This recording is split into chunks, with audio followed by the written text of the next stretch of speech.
Il problema della lingua in realtà nel periodo giudicale era stato risolto. Perché? Perché si parlava il logudorese nella parte nord della Sardegna fino al Meidogu e anche un po' qui fino al Guilcer, e sotto si parlava sostanzialmente il capitanese. Bene, ma allora che cosa succede? Succede che a un certo punto quelli che erano già dei problemi che erano stati risolti rinascono. Perché? Regno di Spagna, o meglio, questo è il Regno d'Aragona e il Regno di Castiglia, parlavano in catalano, ma tutti i documenti erano in castigliano.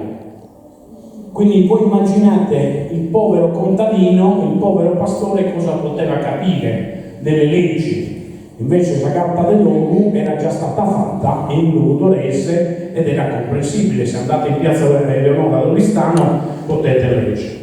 Allora che cosa succede? Arrivano i Savoia, questi parlano in francese e chi capisce? Ed ecco che allora proprio la lingua riprende. In Sardegna riprende la gente a parlare che cosa? Gli unici idiomi che capisce, il logudorese e il campidanese, e anche quelli che sono frutto delle famiglie spagnole, pian piano sono costretti ad imparare anche loro questo linguaggio. Bene, allora, comunque sì, abbiamo visto la clausola di reversibilità, questo soddisfa gli stamenti, soprattutto quello ecclesiastico e quello militare, anche quello reale, tutto sommato ne beneficia, va tutto bene. Questo signore che vedete qua, questo è il primo re di Sardegna, Vittorio Amedeo II, l'ex duca di Savoia. Però che cosa succede? Lui riceve il regno, ma non si trasferisce in Sardegna, rimane a Torino. Quindi sul re il nome non lo è. E quindi nomina un suo rappresentante. Il suo rappresentante era il viceré. Primo viceré che ci abbiamo avuto in Sardegna è stato il barone di San Remi. Ecco perché a Cagliari abbiamo il bastione di San Remi. È stato il primo viceré che è venuto in Sardegna. Ma adesso io vi faccio una domanda. 1799 che significa? Allora ve lo dico io. Per la prima volta i sardi conoscono gli eredi, perché lui nel frattempo muore, nel 1732 muore, conoscono gli eredi Savoia per la prima volta nel 1799, dove in seguito alla prima campagna d'Italia Napoleone li costringe all'esilio e quindi vengono in Sardegna. Se no non sono mai venuti in Sardegna né i re né i ministri, mai venuti. Ma non solo, questo per darvi un'idea di quello che succede. Ancora nel 1803 la Marmora racconta meravigliato un episodio. C'è una disputa con un responsabile, con un sindaco, l'equivalente del sindaco di una villa. Bene, e questo qua gli dice: guardi che c'ho il decreto di Savoia. E quello dice: guardi, a me il decreto di Savoia non mi importa, perché io, guardi, se lei non se ne va mi rivolgo alla corte a Madrid. Quindi manco sapevano che c'era un cambiamento di reggenza. Ancora, questa è la città di Cagliari. Se vedete la città di Castello, quindi è una città fortificata, era stata costruita già prima dai Pisani, la prima città di mura. E Cagliari è una città un po' particolare. Perché è una città un po' particolare? Perché è una città che ha sempre vissuto con un ambito privilegiato. Ma la politica savoiarda che veniva dettata da Cagliari, qual era? La politica era: non cambiamo nulla, almeno per i primi anni. Quella che era non cambiamo nulla, almeno per i primi anni, è diventata prassi e consuetudine, e fino alla fine del regno è rimasta identica, inalterata. E dopodiché questo Vittorio Amadeo II, questa è una curiosità, a un certo punto in francese si rivolge, dice, al suo ministro e gli dice di riferire al viceré di non abbellire troppo la sposa, perché sennò qualcuno se ne potrebbe invalire. Cioè, per quanto fosse povera, qualcuno poteva aspirare a sottrarre la Sardegna. Quindi questa politica di Issoso in pratica rimane in uno stato di grandissima arretratezza sociale, economica, culturale, assolutamente, va bene? Quindi in Sardegna non cambia nulla. L'unico che cerca di cambiare qualcosa è costui, Giambattista Lorenzo Boggino. Giambattista Lorenzo Boggino nel 1759 assume l'incarico di sovrintendente della segreteria speciale per gli affari della Sardegna e cerca di fare qualcosa di riformatore. Quindi questi sono i campi nei quali si muove, ma soprattutto cerca di combattere i privilegi abusivi dei feudatari e cura nuovamente i rapporti col clero mettendo dei vincoli a quelli che erano i privilegi. Questo naturalmente gli aliena quelle che potevano essere le simpatie e in ultimo dopo succede proprio l'aspetto di una politica agraria che cerca di innovare la politica agraria soprattutto con gli innesti degli olivastri, cerca di innovare la politica agraria con l'introduzione di nuove colture, ma soprattutto di nuovi metodi di produzione più avanzati, ma c'era un problema che non era risolto. Il problema era l'acqua. Lo stesso per il bestiame, si cerca di fare degli incroci con le razze spagnole, ma in pratica la sua politica risulta una politica inefficace. Quindi lui ha cercato di cambiare, ma è cambiato ben poco, perché lui non ha risolto che cosa? I due principali problemi che sussistevano in Sardegna. Uno era la gestione collettiva delle terre, perché lo sappiamo tutti, se le terre sono coltivate i pastori non possono andare a coltivare le terre, perché se no rovinano le coltivazioni. E quindi c'erano le esigenze dei pastori e questo creava dei continui contrasti tra pastori e agricoltori. E poi c'era la persistenza del sistema feudale. Il sistema feudale effettivamente era un vincolo. Bene, arriviamo a che cosa? A quest'ultimo personaggio, Vittorio Amelio III.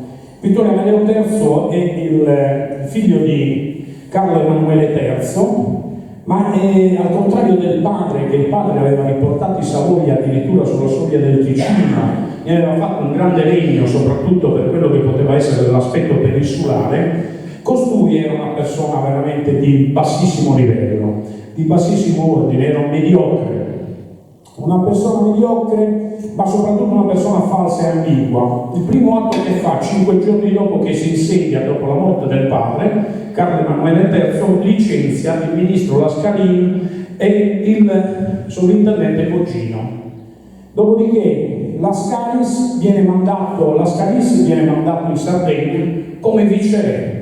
Quindi ecco perché si punivano già da allora. Quindi è rimasto in Sardegna, e quindi l'avevamo mandato in Sardegna come viceré. Boggino invece no, perché Boggino comunque sia una persona eclettica, viene nominato inizialmente nell'ambito del militare e avrà una grande carriera come politico. Se guardate la Treccani proprio ci sono 2 pagine Bene, ma soprattutto questo re com'era? Era un re conservatore, non era aperto ad alcuna novità, lui voleva che il regno restasse così com'era. E quindi era una persona, gli piacevano le feste, gli piacevano quelli che potevano essere gli aspetti ludici, ma lui era un reazionario e si circondò di che cosa? Di ministri inetti e inesperti. Questi portarono un regno allo sfacelo. Infatti c'è una bellissima poesia del Botta dove dice proprio che lui in pratica era una persona che aveva ereditato un regno libero e lo aveva reso schiavo, aveva ereditato un regno ricco e l'aveva reso povero e lui non era capace di governare in pratica. Quindi la Sardegna addirittura sotto questa reggenza resta alla mercé di che cosa? Di funzionari corrotti, e quindi ancora peggio. Arriviamo al 1792. 1792 che cosa succede? Questa era la situazione più o meno sociale che abbiamo. Quella dei vassalli è sempre peggiore, la massa è poverissima, è prostrata, non riescono ad immaginare un futuro migliore. E in questo vi sottopongo questa qua, questa è la città di Cagliari, questo è il Golfo degli Angeli. Questo è il Golfo degli Angeli, qui è il Golfo, questa è la Sella del Diavolo, questa qua, e qui abbiamo il castello. Questa è una stampa. Cosa succede nel 1792? Nel 1792 i francesi, dopo aver conquistato Savoia e Nizza, puntano alla Sardegna puntano alla Sardegna e il 14 febbraio del 1793 cosa succede? La flotta francese compare nel Golfo di Cagliari. Loro stavano programmando da settembre questa invasione, quindi le spie avevano fatto il loro lavoro, il viceré sapeva e quindi avevano cercato di approntare una difesa. In questo il clero e i feudatari perché ci avevano paura? Perché questi qua erano i francesi erano coloro che nel 1789 avevano avuto la rivoluzione francese, erano quelli che avevano messo la ghigliottina, erano quelli che avevano punito i privilegi del clero, della nobiltà e così via, e quindi erano timorosi che questi francesi adottassero lo stesso metodo in Sardegna. Quindi si offrono con finanze, uomini armati e così via per difendere Cagliari. In realtà più che per difendere Cagliari era per difendere i propri privilegi. Pensate che l'arcivescovo di Cagliari offrì 12.000 scudi e tutta l'argenteria della cattedrale di Cagliari era sua personale. Quindi, insomma, un interpretavo solamente si narra. E viene predisposto un piano di difesa con il concorso dei miliziani. Tenete presente che in Sardegna c'erano solamente 800 guardie piemontesi, guardie sabaude. A fronte di questo c'erano delle compagnie, 158 compagnie di miliziani di fanteria e oltre 5.600 cavalieri che dovevano concorrere come milizia volontaria alla difesa. Bene, viene predisposto un piano soprattutto con il concorso dei miliziani. Perché? Perché il viceré non voleva cedere le sue guardie, le teneva a presidio del castello, che se dovesse capitare che ci sia un assedio, quantomeno io sarò protetto. Bene, 14 febbraio una delegazione di francesi viene arrestata dal viceré, c'è un maestrale violentissimo, iniziano il cannoneggiamento su Cagliari. Se vedete sul palazzo Moil ci sono ancora alcune palle di cannone, lì sul bastione ci sono ancora delle palle di cannone che sono dentro il palazzo e in pratica sbarcano 4.000 francesi e 6 cannoni, i quali sbarcano tra Calamosca e la Terre di Fuci sul litorale di Quartu. Cercano di avanzare alla volta del castello, ma trovano delle difficoltà perché non sono bene addestrati e così via.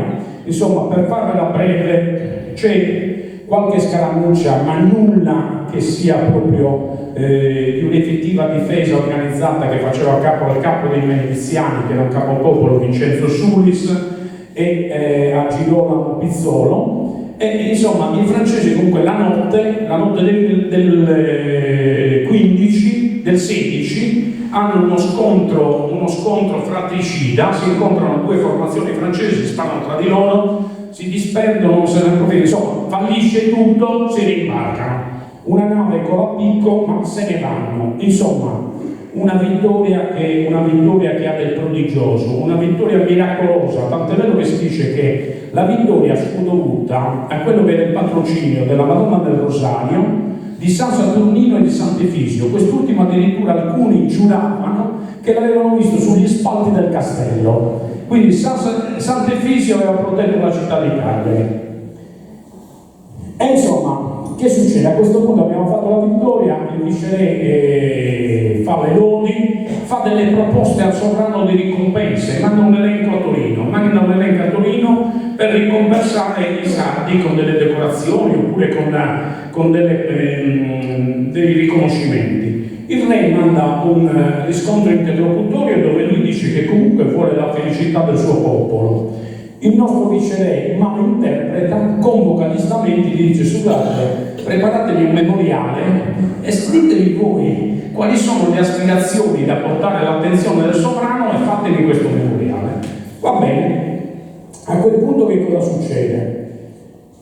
Nel frattempo che stavano approntando il memoriale non viene data nessuna ricompensa ai sardi, ma bensì nel frattempo che viene risposto il memoriale arrivano promozioni e decorazioni e onorificenze per i piemontesi con degli aumenti di salario, piemontesi che non si erano neppure schierati fuori dal castello. Quindi questo insomma indispettisce. Dopodiché cosa fa il re? Il re, per ringraziarsi ancora qualcuno, fa 24 doti per le zitelle delle città reali da estrarre assorte. poi dà 4 posti nel convitto dei nobili a Cagliari, 4 in quello di Torino, 1000 scudi per l'ospedale di Cagliari e abbiamo finito con i riconoscimenti. E quindi insomma in pratica non c'è nessuna gratitudine per i sardi per quello che hanno fatto. Allora il viceré annusa l'aria e chiede la sua sostituzione. In realtà ormai il suo destino è segnato, il viceré Baldiano seguirà tutta quella che è la vicenda e anche lui ne avrà le conseguenze. Il 17 agosto del 93, 1793, questo è 1993, scusate il errore, parte una delegazione che è formata da 2 membri per ogni stamento. E fra questi membri che dovevano portare il memoriale al re c'è questo Girolamo Pizzolo che farà una brutta fine, ma non in quel frangente, dopo. Ve lo cito perché lo ritroveremo più avanti. Allora, cosa avevano chiesto i sardi? Cioè, in questo memoriale che cosa c'era? Ma c'erano 5 richieste che erano di una malamità estrema. Allora, chiedevano la convocazione del Parlamento, degli stamenti che non contavano niente, che non avevano legiferato, una volta ogni 10 anni, come era prima con gli spagnoli.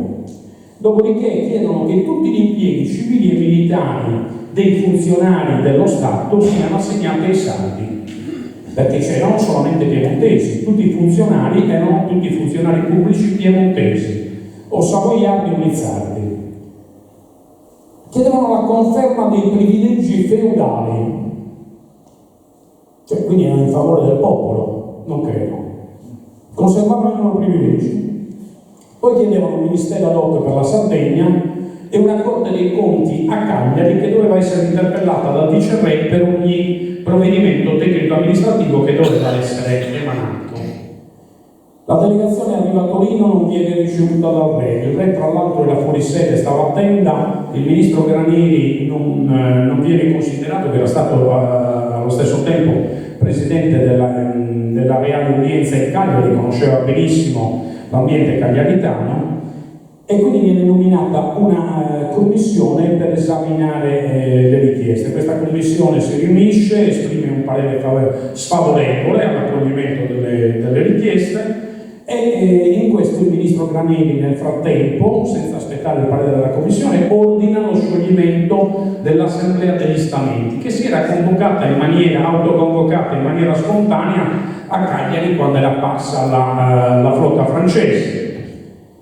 E dopodiché, emesso il parere sfavorevole, c'era la delegazione che stava a Torino, ha aspettato per mesi a Torino. Non viene informata la delegazione dell'esito, bensì viene mandato un dispaccio al viceré Baldiano dicendogli che comunque sia il re non accettava alcuna delle proposte.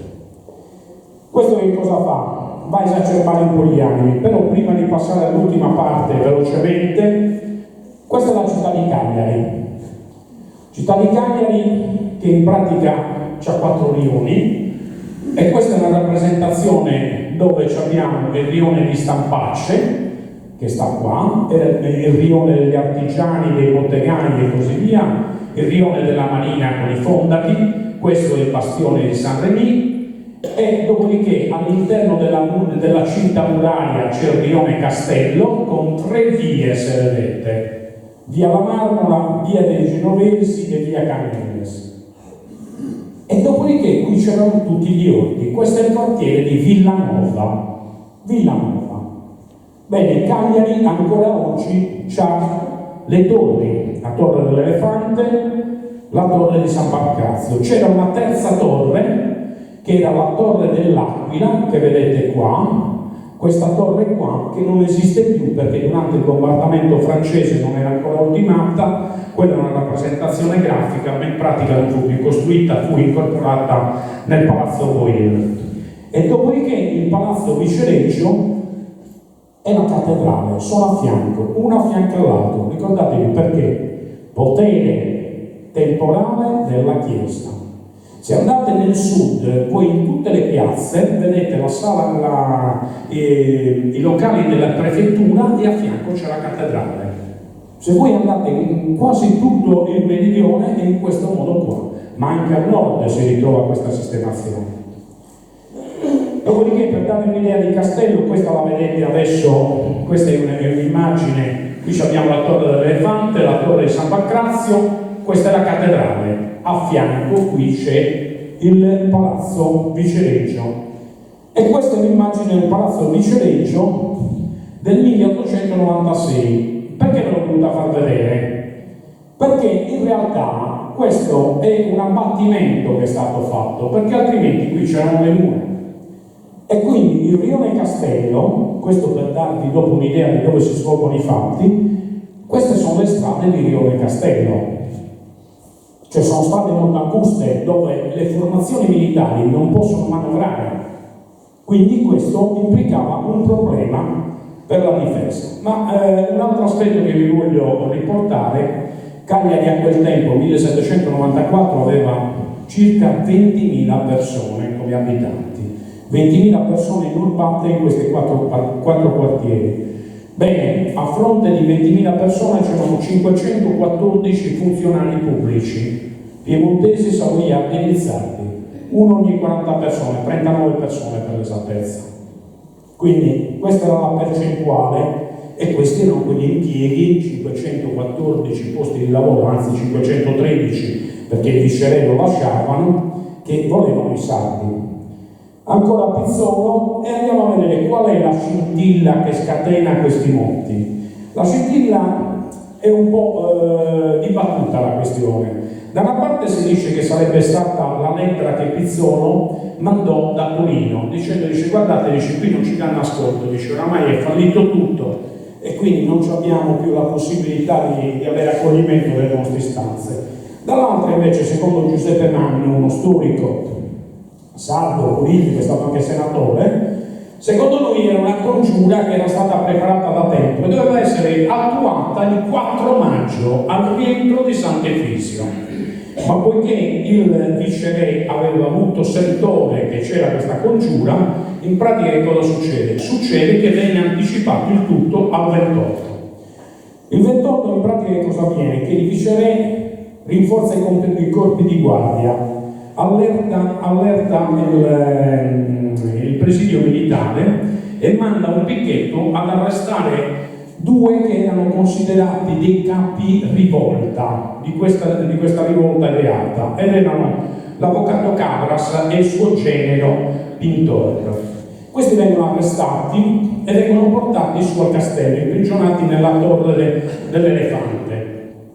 A quel punto il quartiere di San Pace, siccome era una piccola entità, si sparge subito la notizia. Il malessere che già germogliava e che aveva anche avuto sentore con questa lettera che sarebbe arrivata, in pratica si solleva, quindi accorrono a decine, centinaia, migliaia di persone che iniziano a che cosa?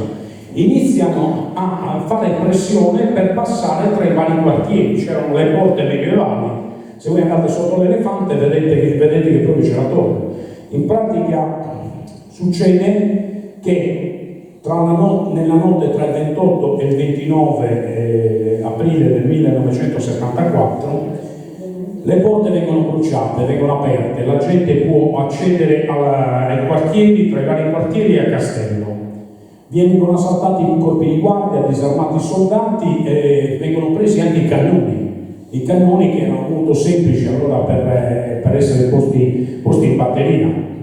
Alcuni popolani muoiono, così pure alcuni soldati, ma in realtà la resistenza è proprio misera, non c'è una resistenza vera e propria. Se arriva al palazzo Vicereggio, si dà l'assalto al palazzo Vicereggio, il viceré non c'è, si era rifugiato dove? In chiesa, e quindi stava in cattedrale. Insomma, viene ripescato il viceré, riportato al palazzo Vicereggio, inizia il rastrellamento dei piemontesi. E allora, dopo il rastrellamento dei piemontesi, il 30 aprile 514 piemontesi vengono fatti sfilare tra le vie di Cagliari con in testa il viceré e vengono portati al porto. In realtà partiranno il 30 di aprile partiranno.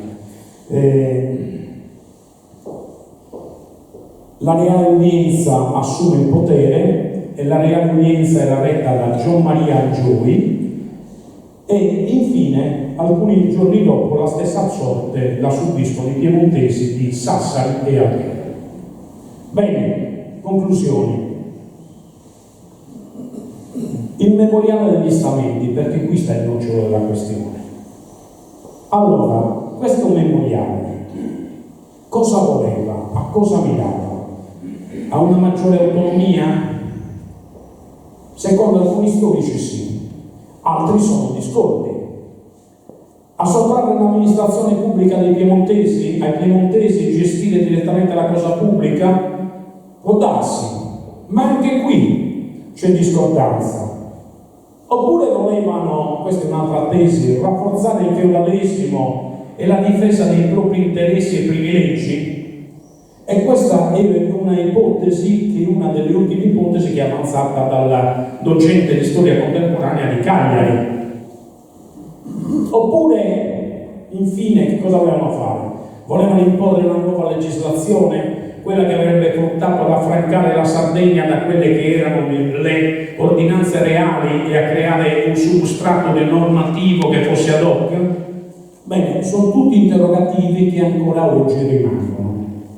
Questo quindi in definitiva costituisce ancora un interrogativo al quale non c'è risposta certa. Secondo alcuni ci sono determinati presupposti, secondo altri sussistono delle evidenze contrarie, però questo io ve l'ho voluto dire e con questo io concludo la mia trattazione. Grazie dell'attenzione.